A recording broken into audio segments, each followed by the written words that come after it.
Creativity is an addiction. Unplugged because we will always say yes to creativity. Totally uncut because we all make mistakes. So turn it into a tool. This is Arroe Unplugged. You know how we deal with it. This thing called change. Change is every day. That's what they keep telling us. And if you're like me, it's not easy embracing the unexpected. Oh, I had a bad one yesterday. Whoo, it was a bad one. Big day of change, and no matter how much I wrote, I felt like I was digging the hole even deeper. Now, the experts say there are 12 things that we can do to adjust to these changes. Accepting is rule number 1. A tough walk, because it's happening and you're part of the change. Something else that we can do? Pacing. Pacing yourself out one step at a time. Don't rush into the change. Pace yourself out. And don't be afraid to ask for help. Be open and be very honest, not negative. In every moment of change, there's also an opportunity waiting for you. Accept everything that is new, that is moving to you. It's part of the change. Learning how to recognize what's triggering you. I once had a radio station general manager tell me that if I don't like change, he'll show me the door. It didn't change me. I just stayed away from the decision maker and his team of wave makers. Find your routine and don't make any quick decisions that could infect your truer calling. Let the change move through you. Don't let it anger you. Just be open and be very free.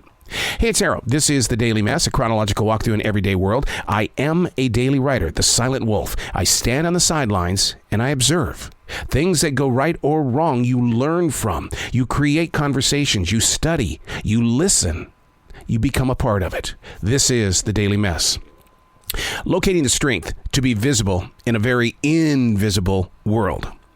If you aren't running for a political role, touring the globe on a massive music stage while trying to fall in love with a Super Bowl champion, the idea of gaining access to being an influencer or a leader sounds more like the whispers of silence.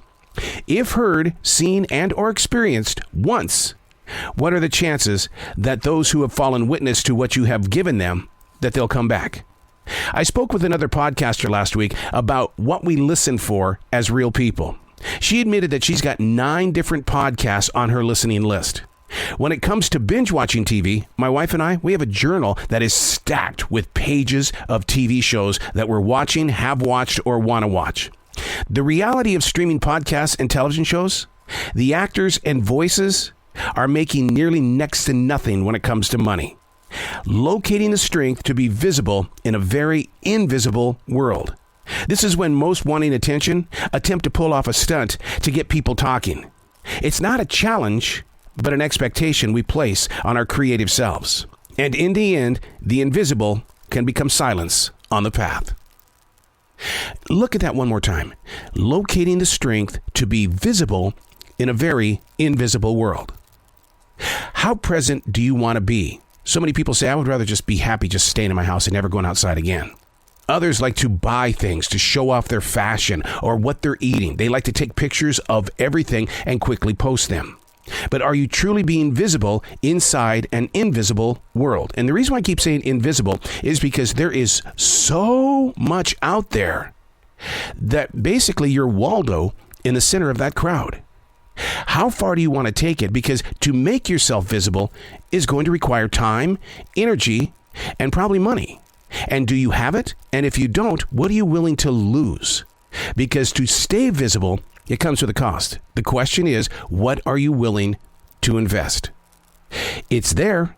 You can reach for it, but how are you going to maintain it and keep it? Because once you find fame, things change. I just had an interview this morning with Sarah Wayne Callies. We talked about the fame factor of a television show that she was part of, Prison Break. And when things started to turn into that famous role, how it changed them as a human being. And is that something that you're prepared for? And the way that you do that is I keep a daily journal. I also have a defrag journal. You're always asking questions and questioning answers, and you're preparing yourself for those moments where you're going to have a valley floor. The strength to be visible in a very invisible world. I'm Arroe, and that's The Daily Mess.